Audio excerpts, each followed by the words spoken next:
ఓం నమ శివాయ. మన శివశంకర్ కృప యూట్యూబ్ ఛానల్ యందు జ్యోతిష శాస్త్రంపై అవగాహన కొరకు జ్యోతిషం నేర్చుకుందాం అనే శీర్షికతో ప్రతిరోజు ఒక వీడియోని అందిస్తున్నాము. ఇందులో భాగంగా మనం పంచాంగం గురించి మరియు రాశుల గురించి గత వీడియోలో తెలుసుకున్నాం. ప్రస్తుతం గ్రహాల గురించి తెలుసుకుంటున్నాం.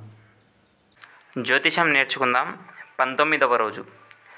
మనం ఈరోజు హిందూ కాలమానం గురించి తెలుసుకుందామని నిన్నటి వీడియోలో అనుకున్నాం. అయినప్పటికీ నేను ఈ ఒక్క టాపిక్ని మర్చిపోయాను. గ్రహములు, దృష్టులు, వీటి గురించి ఈరోజు తెలుసుకుందాం. సాధారణంగా అన్ని గ్రహములు తామున్న రాశి నుండి 7వ రాశిని చూస్తారు. అయితే కుజుడు మాత్రం 7తో పాటు 4, 8 రాశులను త్రిపాద దృష్టితో చూస్తాడు. గురుడు 7వ రాశితో పాటు 5, 9 రాశులను అర్ధదృష్టితో చూస్తాడు.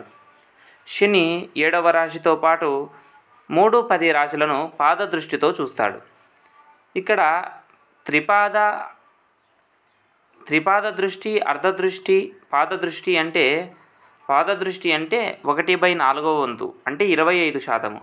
అర్ధదృష్టి అంటే సగము, అర్ధం అంటే సగం కదా, 50%. త్రిపాద దృష్టి అనగా 75%. ఒక పాదం 25%, త్రిపాదం 3/4 అన్నమాట, 75%. మిగతా అన్ని రాశులు కూడా 7వ స్థానాన్ని చూస్తున్నాయి కదా. 7వ రాశిని అన్నీ కూడా పూర్ణ దృష్టితో అనగా 100% చూస్తారు. మిత్ర దృష్టి శుభఫలములను ఇచ్చును. శుభగ్రహము శత్రువు ఇంట ఉండి దృష్టి సోకినట్లయితే కొంతవరకు మాత్రమే ఫలమును ఇచ్చును. అంటే ఎక్కువ శుభ ఫలితాన్ని ఇచ్చేటు కూడా కొద్దిగా ఫలితాన్ని ఇస్తాయన్నమాట. అయితే గ్రహములకు తాత్కాలికంగా మిత్రువులు, శత్రువులు ఏ స్థానాల్లో ఉంటారు అనేది తెలుసుకుందాం.